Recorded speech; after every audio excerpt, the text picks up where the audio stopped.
کاگ ئاکۆ ئەنوەری ئەندامی کومیتەی ناوەندی کۆمەڵمان لەگەڵدایە لەم بەشەدا. کاگ ئاکۆ ئەم کاتت باش، زۆر سپاس دەکەم بۆ بەشداریت. زۆر سپاس بۆیەوە هاوڕێ ئەمیر، سڵاو بۆ ئێوە بۆ بینەرانی عەزیزتان. زۆر سپاس دەکەم کاگ ئاکۆ. ئێمە ئەمڕۆ زۆرمان باس لە گرنگی ئەم بانگەوازە هاوبەشەی کە لەلایەن حیزب و لایەنە سیاسیەکانی ڕۆژهەڵاتی کوردستان دەرکراوە بۆ ڕۆژی چوارشەمە و کاریگەریەکانی پێش بەڕێزیشتان کاگ ئەحمەد لەگەڵمان بوو، کاگ ئەحمەد ساڵحی کە بۆ خۆشی لەم کۆبوونەوەدا بەشدار بوو لە ئەم کۆدەنگیە قسەی بۆ کردین. زۆر جێک خۆشحاڵیە کە هەموو حیزبەکان ئەم دەفعەیە بەشدارن. پێم باشم پرسیارش دەبەڕێستان بکەم ئەم کۆدەنگیە چەندە گرینگە و ئایا ئەمە هەنگاوی ئەوەڵە پێتان وایە پلانی زیاتریان هەبێ و هاوکاری زیاتر هەبێت؟ دەتوان لەسەر مەقسەمە بکەن؟ بەڵێ هاوڕێ ئەمیر، گرنگی کۆدەنگی لایەنە سیاسیەکان پێویستیەکی هەمیشەیی بووە لە جوڵانەوەی ڕزگاری خوازی خەڵکی کوردستان و زۆر جار پەرتەوازەیی و شپەرزەیی و نایەکبوون زربەی ئێژگار کاریگەری داوە لە جوڵانەوەی ڕزگاری خوازی خەڵکی کوردستان. بۆیە کە ئەم پێویستیە نەک بۆ ئەمڕۆ نەک بۆ دوێکە، بۆ داهاتووش زۆر پێویستە. بەڵام لەم دەورە تایبەتمەندی خۆی هەیە. تایبەتمەندیەکانی گرێدراوە بە بارودۆخێک کە ئێستا کۆماری ئیسلامی تایەتی. ئەگەر ئیجازە بدەن بە کورتی باسێکی لێ بکەم، ئێژەوەیە کە کۆماری ئیسلامی لە قەیرانێکی سیاسی، ئابووری، ئەمنیەتی و کۆمەڵایەتی گیرۆدەیە و هیچ ڕێگایەکی بۆ چارەسەربوونی ئەم قەیرانانە لەبەردەست نییە. لە ماجرای 7 ئۆکتۆبری ساڵی 1401 پارەوە لە تقریبا 16 مانگ پێش ئێستاوە کە شەڕی ئیسرائیل و حەماس دەستی پێکرد، لە ئاکامی ئەو شەڕە زۆر یەک لە پرۆکسیەکانی سەر بە کۆماری ئیسلامی لەوانە حەماس، حیزبوڵای لوبنان تا لێواری لەبین چوون ڕۆشتون، یعنی زەعیف بوون بە معنایەک. لە هەمووی ئەوانە گرنگتر حکوومەتی دۆست و هاوکاری نزیکی کۆماری ئیسلامی لە حکوومەتی بەشار ئەسەد تیاچووە. شێوازێک دەسەڵاتی کۆماری ئیسلامی کە تا پێش لەوە قەدەر قودرەتێکی ناوچەکە بوو و حکومڕانیە کرد، تەنانەت لە عەرەبستان و لە عێراق و لە تورکیەش زیاتر منشەی ئەسەر بوو لە ناو خاوەرمیانە لە ڕێگای بۆ بەرەو پێشوونی باوەڕەکانی خۆی، بۆ بەرەو پێشوونی مەساڵحی خۆی. ئێستا لە ئەوژی زعفی خۆیەتی لە ناوچەکە لەباری کۆمەڵایەتیەوانێ ڕۆژانە لەگەڵ اعتراضاتی جەماوەری بەرەو بووە. جواب بە داخوازیەکانی لەوانە ژنان، خوێندکاران و سەرەتاییترین مافەڕەواکانی خەڵک بۆ چکۆلەترین ئازادی لاوانی ئەو وڵاتە ناتوانێت بداتەوانێت. لەباری ئابووری ڕۆژ نییە خانەنشینان، پەرستاران، خوێندکاران بەشە جوراوجۆرەکانی پیشەیی ناو ئێرانە مان نەگرن، ئاعتساب نەکەن، داوای مافەکانی خۆیان و داوای حقوقی دواکەوتوی خۆیان نەکەن. هەموو کەسێک پێی وایە ئەوەی کە تۆزێک تاقیبی مەسایلی ناو ئێران بکات، ئێران لە لێواری داڕمانایە، لە لێواری ڕووخاندایە، بە ئەبزارەکانی سەرکوب و سەرکوت و زیندانی کردن و بە دوواداچوونی هەڵسوڕاوانی بزوتنەوە کۆمەڵایەتیەکان و هەڕەشە و تهدید لە کۆمەڵانی خەڵک تا ئێستا خۆی ڕاگرتووە. بۆیە کۆدەنگی لایەنە سیاسیەکان بۆ ئەگەری ئاڵ و گۆڕەکان لە داهاتووە و بە تایبەتی لە کوردستان زەرورەتێکی زۆر زۆر پێویست و هەنوکەیە کە بەخۆشیەوە ئەلم دەورەداوە بە تایبەت بۆ ڕێخستنی ئەم ئەترازە مەدەنیە دژ بە حکمی ناڕەوای ئیعدامی پەخشانی عەزیزی و وەری شەموراد بەڵێ هاتە ئاراوە و هیوادارم ئەمە هەنگاوێک بێت کە درێژەی پێ بدرێت هەتاکوونێ هەموو ئامانجەکانمان بە تایبەتی لە بزوتنەوەی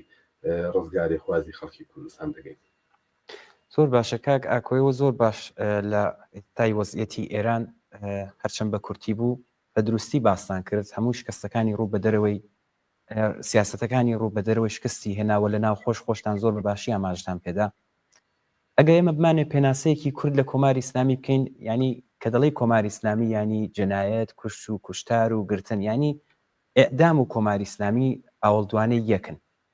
بەڵام ئەگەر ئێستا خۆتان سەرنجتاندا بێت سزای سێدارە زیاتر بۆ ژنانیش ئێستا زۆرتر بەرچاو بووە بۆچی کۆماری ئیسلامی ئاوا دەکات ئایا پێتان وایە تۆڵەی بزوتنەوەی ژینا دەکات یا ترسی ڕوخانی لە دڵدایە هەردووکیان هەم تۆڵەی بزوتنەوەی ژینایە هەم ئەو نەگەر دڵە ڕاوکەیە کە لە ڕوخانی خۆی هێت لە دوای بزوتنەوەی ژن ژیان ئازادی لە دوای هاتنە مەیدانی ژنان هێشتا ژنان لە مەیدانان بۆ زۆر کەس لەوانەی کە وتم تاقیبی مەسایری سیاسی لە ئێرانەکەن ئارەزوو ئاواتیانەوەیە کە کۆماری ئیسلامی بڕۆخێت و کۆمەڵانی خەڵک لەم نەکبەتی ڕزگاریان بێت هیوای گەورەیان بەستووە بە بزوتنەوەی ژنانەوە بزوتنەوەیەک کە بە مەرگی ناجوان مێرانەی ژینای ئەمینی دەستی پێکرد هەتا ئێستاش درێژەی هەیە لەسەر شەقام لاوانی بەتایبەت کچانی ئەو کۆمەڵگایە چیتر حیجابی ئیجباری قبول ناکەن و هەموو ئایدۆلۆژیا و هەموو دەسەڵاتی سەرکوب و سەرکوتی هەموو دەم و دەستگای وحشەتی ئەو دەسەڵاتەی خۆتە ژێر پرسیار حجابەکان لابن جوابینایان پێدەنەوە ڕۆژانە لە خەباتی مەدەنی لە خەباتی لە نافرمانیەکی مەدەنین بەرامبەر بە کۆماری ئیسلامی لەسەر شەقام بۆیەکە کۆماری ئیسلامی و دەم و دەستگای ئەوەندەی لە جوڵانەوەی ژنانە ترسێت ئەوەندەی لە لاوانی تینوی ئازادی لە ناوێرانە ترسێت لەوانەیە ئەوەندە لە زلهێزەکان کە بەناو لە دژی ئەون کە بەناو هەر ڕەشەی نظامیەکەن کە بەناو لە ڕقابەتی سەرمایەدارانەی خۆیانان لە ئاسی دنیادا ئەوەندە حساب بۆ ئەوان نەکات ئەوەندەی نیگەرانی لە جوڵانەوەی ژنان لەسەر شەقام هەیە بۆیە کە بەشێکی ئەوەیە کە لەو جوڵانەوانە هەم تۆڵەی جوڵانەوەی ژن ژیان ئازادیەکە و هەم لە نیگەرانی بۆ پەرەسەندنی دووبارە و سەرهەڵدانێکی هاوشێوەیە کە هینی ژن ژیان ئازادی بەشێکیشی ئەو واقعیەتەیە کە لە وەڵام بە پرسیارێ وەڵاوت لە لێواری داڕمانە بە قەولی زۆر یەک لە بە زبانی عامیانە پاڵێکی ئەوێت ئەم پاڵە لەوانەیە جوڵانەوەی ژنان پێوەی بنێت بە کۆماری ئیسلامیە بۆیە کە زۆر نەگەرانە جاران کەمتر یا بە دەرەجاتێک زۆر کەم بە دەستی ئەچوە ناو ئیعدامی بەتایبەت ژنانەوە ژنانی لە حکومهای درازمەدەتی زیندانەوە لە سەنگسارەوە هەبووە بەڵام زیاتر لەسەر کێشە کۆمەڵایەتەکان بوو ڕاحەتتر دەستی چوەتە ئیعدامی پیاوە بەڵام ئەم دەورە زیاترین زەخت و فشاری بۆ سەر ژنانی ناو کۆمەلگای ئێران و کوردستان و بەتایبەت حکمی ئیعدام و ئاوا بەڕاشکاوانە سناریۆ بۆ دروست دەکات هەر جەهەتی ئیتلاعی خۆتان ئەمڕۆ لە ناو کاناڵەکانی سەر بە کۆماری ئیسلامی حتمما خۆشان بینیوتانە بۆ یەکەمەوەی کە جارێکی تر سناریۆکان کە بۆ پەخشانی عزیزی وریشەی مرادی دروست بووەوە ئەمانە بە چوونە ناو ئێران بۆ فعالیەتای چەکداری لە قەڵەمەدەن و یانەوێ بە شێوەیەک تەوجیهی بکەن ئەو حکومە ناڕەوایی کە دژ بەوان سادر بووە لەلایەن دیوانی عالی کشوەرەوە هەمیش بە شێوەیەک نیگەرانی لای خەڵک دروستەکەن کە بەیانی پێوەست نەبن بە مانگرتنەکان بەڕاستنی نووسراوەیان لەسەر دەرکردووە و ئەم خەباتە مەدەنیە نیگەرانیەکی ئەژگار زۆری لای کۆماری ئیسلامی دروست کرد ئەوە هەمووی نیشانەی زەعفی دەسەڵاتە هەمووی نیشانەی ئەوەیە کە کۆماری ئیسلامی بەرەو هەڵدێری لە ناوچوو نەڕات زۆر باشە کاگا کە وەکو دوایین پرسیار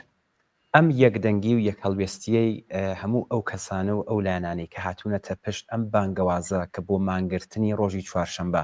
دەرکراوە بەڕای ئێوە چ پامێکی تێدایە بۆ جەماوەر و چ پامێکی تێدایە بۆ دەسەڵات بۆ جەماوەر دووبارە بوونەوەی ئەو پەیامەیە کە لە شۆڕەشی ژن ژیان ئازادی درا ئەوژەوەیە شۆڕەشێک کە جەرەقەکەی لە گۆڕستانی ئایچی شاری سەقز لێبرا دروشمەکانی نوعی بەرخودانەکانی شێوازی مقاومەت و بەرخودانەکانی بووە هێما و سمبول بۆ ئاستی سەراسەری لە ئێران و زۆریەک لە لاوانی شارە جۆرا و جۆرەکانی ئێران بۆ مقاومەتە پێیوەست بوون تەحسینیان کرد و بۆ هێما بۆیان تەنانەت سنوورەکانی ئێرانیشی تێپەڕاند جارێکی تر ئەو پەیامە دەدات بە جەماوەری خەڵک لە ئێران و لە کوردستان کە کوردستان بە معنای واقعی و لە پراکتیک و لە عملە سەنگەری مقاومەتە کوردستان دەتوانێت هێمایەک بێت ممارسەی نوعێک لە مبارزە دژ بە کۆماری ئیسلامی بێت سمبولێک بێت بۆ باقی جەماوەری خەڵک لە ئێران بۆ باقی جەماوەری ناڕازی خەڵک لە ئێران دژ بە کۆماری ئیسلامی پامیشی بۆ دەسەڵات بۆ کاربەدەستانی کۆماری ئیسلامیەوەیە کە ئەم جۆغرافیا ناتوانێت بەستەم خوو بگرێ ناتوانێت ئیعدامی جگەرگۆشەکان و لاوانی ببینێت هەڵوێست وەرنەگرێت ناتوانێت چاولێکەرێکی بێخەیاڵ بێت کە دەست بە کڵاوەکەی خۆی بگرێت و ڕۆژانە جەنایەتەکانی کۆماری ئیسلامی ببینێت و بەرچاوی خۆی و پشتگوێی خۆی بخات و لە بەرامبەری هەڵوێست وەرنەگرێت بێدەنگ نابێت لە مقابلی ئەبزارەکانی سەرکوب و سەرکوتی سیستماتیکی کۆماری ئیسلامی بەرامبەر بە کوردستانی داگیرکراو بۆ یەکە پەیامی بۆ دەسەڵات پەیام ئەگەر چی خەباتەکە مەدەنیە ئەگەر چی خەباتەکە جێگەی پشتیوانیە لە ئاستی ئەفکاری عمومی و لە دنیاە و جێگەین بەڵام ئەم پەیامە گرنگەی بۆ دەسەڵاتیە و بەشێکی نگەرانی دەسەڵات نگەرانی کۆماری ئیسلامی نە لە داخستنی دوکان و بازارەکانە نە لەوەی پێی وایە کە زەربەیەکی اقتصادی عەجیب و غەریب بخوات بەڵکو لەو پەیامە گرنگەیە کە لە ناوەرۆکی یەکدەنگیەکەیە هەیە کە لە ناوەرۆکی سەفی متحیدی خەڵکی کوردستان بەرامبەر بە کۆماری ئیسلامی هەیە ئەمە ئەساسی پەیامەکەیە کە بۆ کۆماری ئیسلامیە ئەم جوغرافیا گوێ لەلایەنە سیاسیەکان یەگرێت کۆماری ئیسلامی بە هەموو دام و دەستگای تەبلیغی خۆیەوە بە هەموو ئیعلامەکانیەوە ناتوانێت کەلێم بخاتە نێوان لایەنە سیاسیەکان و خەڵکی شۆڕەژێر لە کوردستان هێشتا ئەم جوغرافیای گوێ لە حیزبەکانی خۆیان نەگرن بەدەم بانگەوازەکانیانەوە چن و بەدەم بانگەوازەکانیانەوە متحدە بن بۆیە کە کۆماری ئیسلامی لەمەژ نیگەرانە کە بەیانی جارێکی تر کۆمەڵانی خەڵک بەدەم بانگەوازی لایەنە سیاسیەکان بچون ئەمە لە ئێمە داخوازی لە ئێمە ئەوەیە شتێک ڕوبەڕووی ئێمە ئەکاتەوە پەیامێکی گرنگی بۆ ئێمەش پێ ئەوژەوەیە کە ئێمە زیاتر لە جاران ضرورەتی یەکڕێزی و هاوپشتی خۆمان بە هەموو جیاوازیەکانمانەوە بە هەموو اختلاف نەزەرەکانمانەوە بە هەموو ئەو اختلافاتانەی کە لە بواری بەرنامە و ئەوە هەمانە بێ یەکڕێز بین یەکدەنگ بین خواستەکانمان بخێنە پاڵ یەک و خواستە بەرحەق و ڕەواکانی خەڵکی کوردستان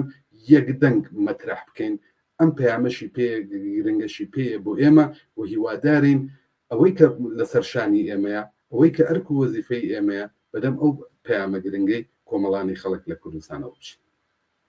زۆر زۆر سپاس دەکەین کاک ئاکۆ ئەنوەری ئەندامی کومیتەی ناوەندی کۆمەڵەکە بەشداریتان کرد سپاس بۆ